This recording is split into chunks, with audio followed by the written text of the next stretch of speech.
उद्देश्य। इस पाठ के अंत में आप निम्नलिखित सीखने में सक्षम हो जाएंगे।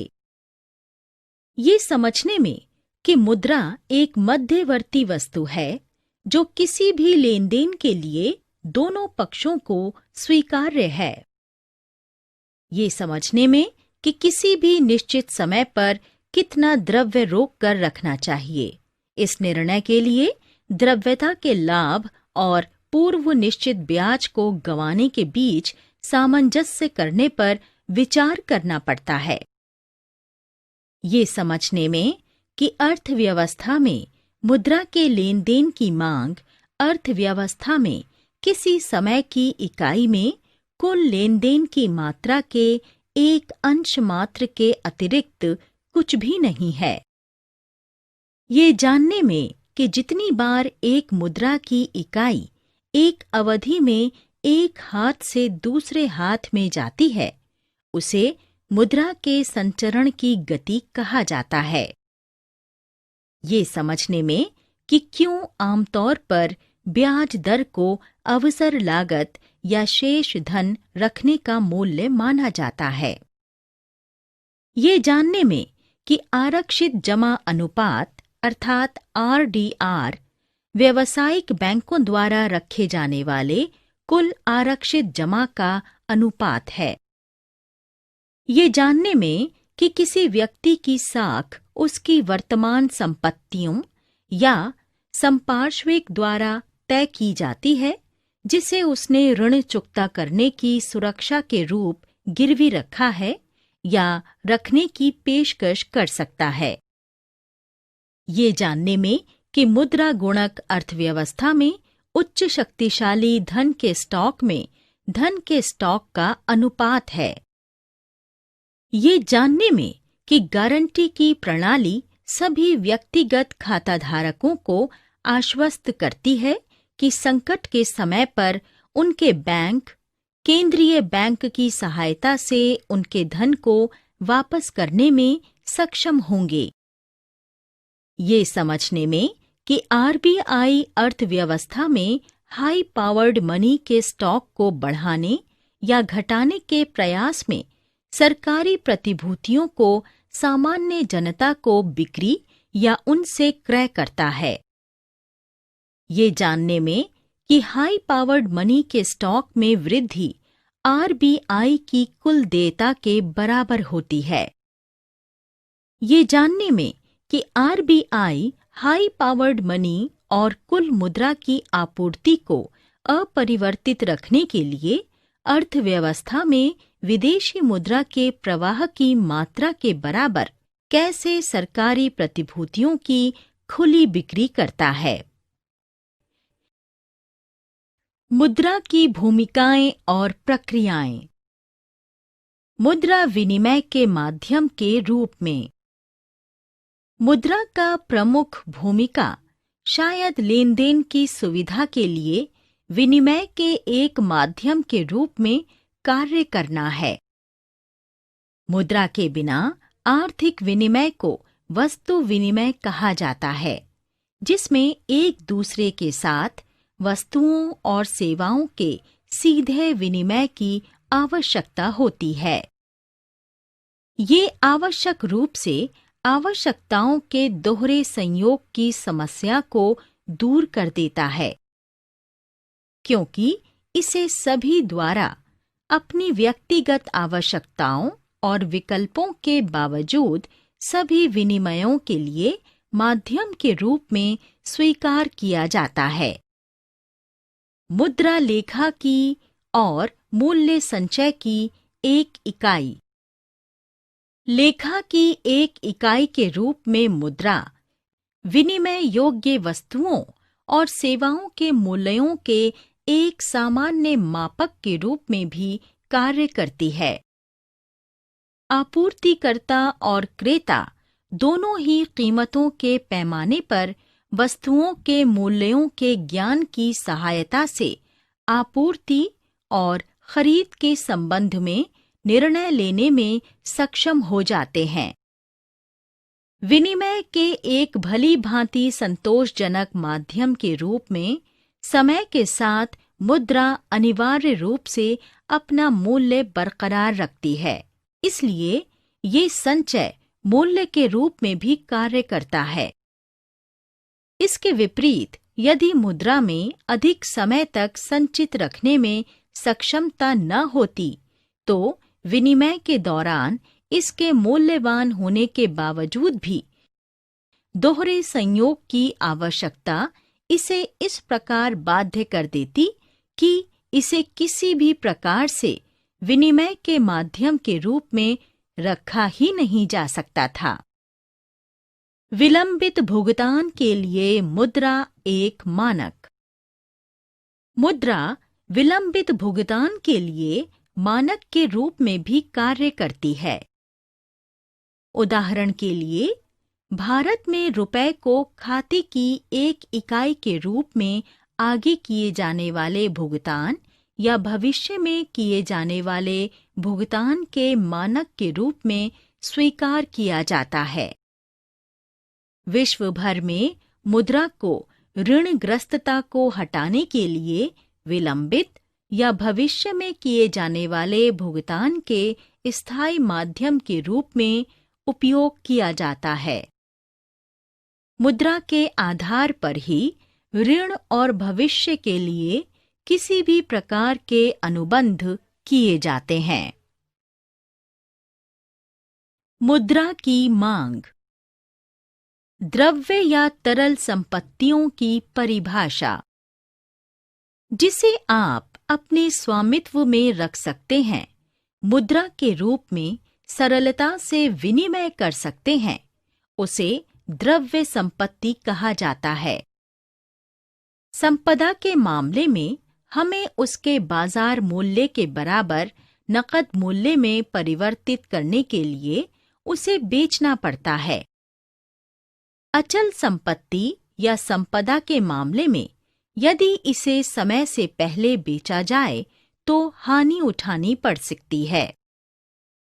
इसके विपरीत हमारा धन, जिसका बैंक खाते में हमने सीडी में निवेश किया है, उसे हम बिना किसी जटिलता के द्रव्य में परिवर्तित कर सकते हैं। इन्हें द्रव्य संपत्तियां कहा जाता है। समव्यवहार के लिए मुद्रा रखने का उद्देश्य। हमें मुद्रा की आवश्यकता बहुत साधारण कारण से होती है, क्योंकि ये हमें आवश्यक वस्तुएं और सेवाएं दिला सकती है। व्यय और मजदूरी या वेतन या आय की प्राप्ति के बीच एक अंतर रहता है। आय लेन देन में धन की मांग के प्राथमिक कारण के रूप में कार्य करती है। ये व्यवसाय के विभिन्न स्तर की गतिविधियों और आय प्राप्त करने के प्रकारों से भी प्रभावित होती है। संभाव्यता के लिए धन रखने का उद्देश्य।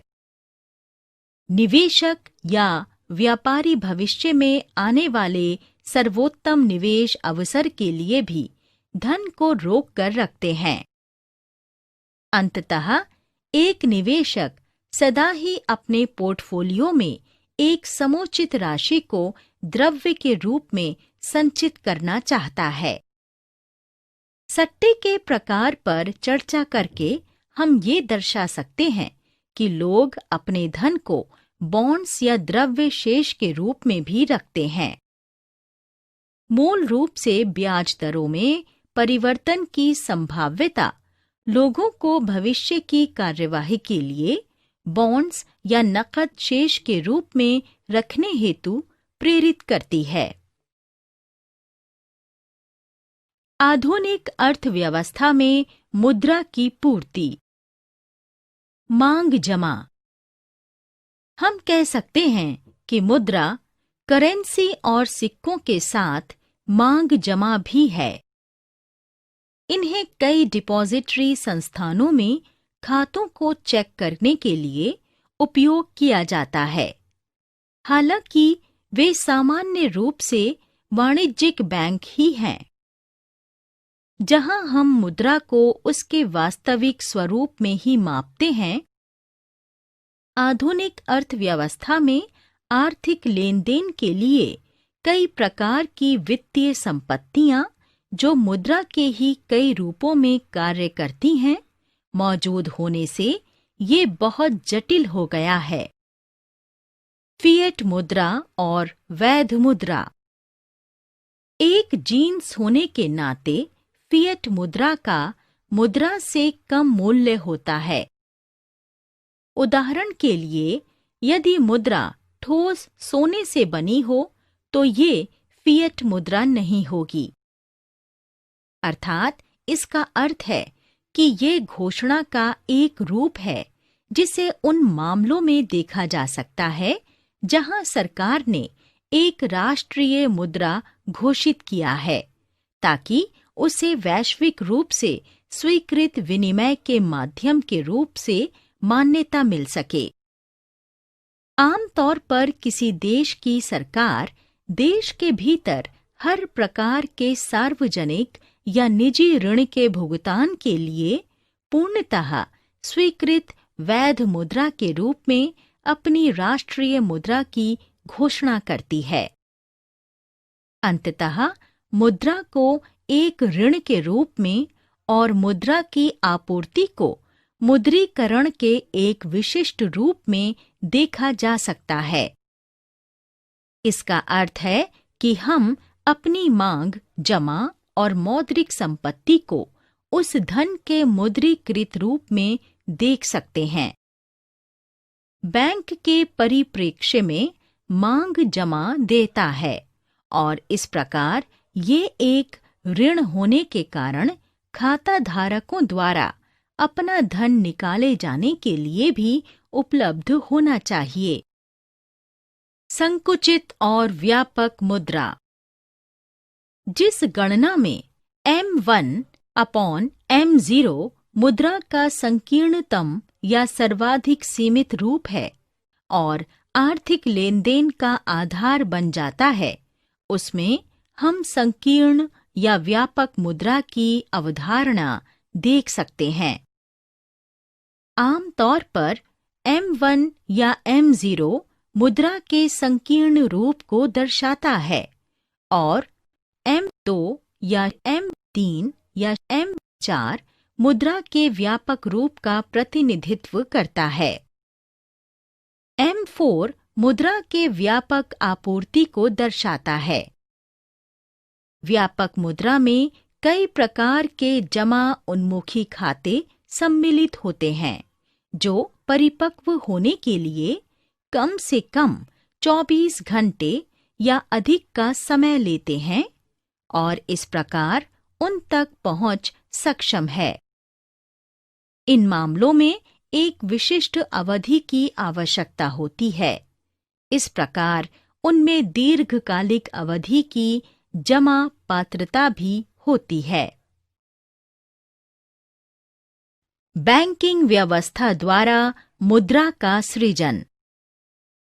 मुद्रा जमा अनुपात, आरक्षित जमा अनुपात और वैधानिक तरलता अनुपात। किसी व्यक्ति की नकद राशि और सुगमता से पहुंच वाले खाते में रखी हुई जमा राशि के बीच परस्पर संबंध मुद्रा जमा अनुपात को दर्शाता है। इस सूत्र को के रूप में संदर्भित किया जाता है। दूसरी ओर, जमाकर्ताओं के शेष के अनुपात के साथ वो राशि जो बैंकों को नकदी के रूप में रखनी आवश्यक है, आरक्षित अनुपात है। समय समय पर देश का केंद्रीय बैंक, जैसे भारतीय रिजर्व बैंक, इस आवश्यकता को निर्धारित करता है। किसी भी दी गई समयावधि में रिजर्व अनुपात देश की मुद्रा आपूर्ति को प्रभावित करता है। भारत में वाणिज्यिक बैंकों को अपने ग्राहकों को ऋण देने से पहले नकद, स्वर्ण भंडार, शासकीय अनुमोदित सुरक्षा बॉन्ड्स के रूप में एक पृथक राशि बनाए रखने की आवश्यकता होती है। इस रिजर्व आवश्यकता को वैधानिक तरलता अनुपात SLR कहा जाता है। बैंक साख के विस्तार को सीमित करने के लिए भारतीय रिजर्व बैंक इस अनुपात की दर को विभिन्न स्थितियों में निर्धारित करता है। बैंक दर और रेपो दर। देश में विभिन्न वाणिज्यिक और केंद्रीय बैंकों द्वारा उधार लेने और उधार देने की गतिविधियों के लिए रेपो दर और बैंक दर की गणना की जाती है। जिन दरों पर भारत का केंद्रीय बैंक अन्य वाणिज्यिक बैंकों को ऋण देता है, वो उधार दर है। हालांकि इन दोनों ही दरों का बाजार नकदी प्रवाह को नियंत्रित करने के लिए उपयोग किया जाता है, परंतु इन दोनों की प्रकृति समान नहीं है। हाई पावर्ड मुद्रा और मुद्रा गुणक। मौद्रिक आधार में वृद्धि से बैंकों के ऋण देने के माध्यम से जमा की आपूर्ति में भारी वृद्धि होती है, इसलिए इसे हाई पावर्ड मुद्रा माना जाता है। एक आंशिक आरक्षित बैंकिंग प्रणाली के अंतर्गत मुद्रा गुणक आमतौर पर देश में वाणिज्यिक और केंद्रीय बैंकों के बीच विभिन्न मौद्रिक अनुपात के बीच एक घनिष्ठ संबंध रखता है। मौद्रिक नीतियां और भारतीय रिजर्व बैंक (आरबीआई) की भूमिका। ऋण गतिविधियों से घाटे का वित्त पोषण। मुद्रा भंडार की कुल मात्रा सदैव अर्थव्यवस्था में हाई पावर्ड मुद्रा की मात्रा से अधिक होती है, जिसे वाणिज्यिक बैंकों द्वारा अपने जमा के अंशों को ऋण या निवेश साख के रूप में निर्मित किया जाता है। भारतीय संदर्भ में घाटे का वित्त पोषण बजटीय घाटे के रूप में संदर्भित किया जाता है, जो अर्थव्यवस्था में मौजूदा मुद्रा आपूर्ति में नई मुद्रा का सृजन सुनिश्चित करता है। आर्थिक संकट के बिंदु पर रिजर्व बैंक वाणिज्यिक बैंकों की ओर से ऋण राशि की गारंटी देता है और तदनुसार दिवालियापन सुनिश्चित होता है। फलस्वरूप इसे अर्थव्यवस्था में ऋणदाता के लिए अंतिम शरण माना जाता है। बजट घाटे की स्थिति में जब सरकार को नोट छापने की आवश्यकता होती है, तो आमतौर पर उस समय राजकोषीय चालान और शासकीय प्रतिभूतियां और बॉन्ड्स आरबीआई द्वारा रखे जाते हैं और उनके बदले में मुद्रा जारी की जाती है। मुद्रा का नया प्रवाह धीरे धीरे अर्थव्यवस्था में मुद्रा आपूर्ति का घटक बन जाता है। खुले बाजार की क्रियाएं और अलग अलग रिजर्व की आवश्यकताएं। हाई पावर्ड मुद्रा की आपूर्ति और उसके मौद्रिक आधार को कम करने के लिए अपने स्वयं के स्वामित्व वाली विभिन्न सरकारी प्रतिभूतियों का उल्टे क्रम में खुले बाजार में बिक्री प्रारंभ कर सकता है।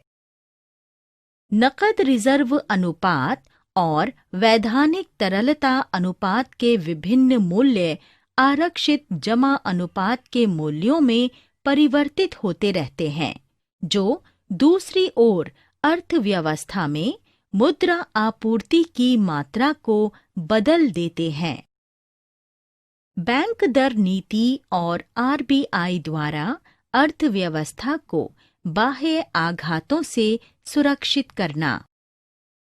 बैंक दरों में परिवर्तन से वाणिज्यिक बैंकों द्वारा आरबीआई से ऋण लेने के निर्णय प्रेरित होते हैं, जो बदले में अपने संसाधनों का बड़ा या छोटा भाग ऋण लेने वालों या निवेशकों को ऋण के रूप में दे देते हैं।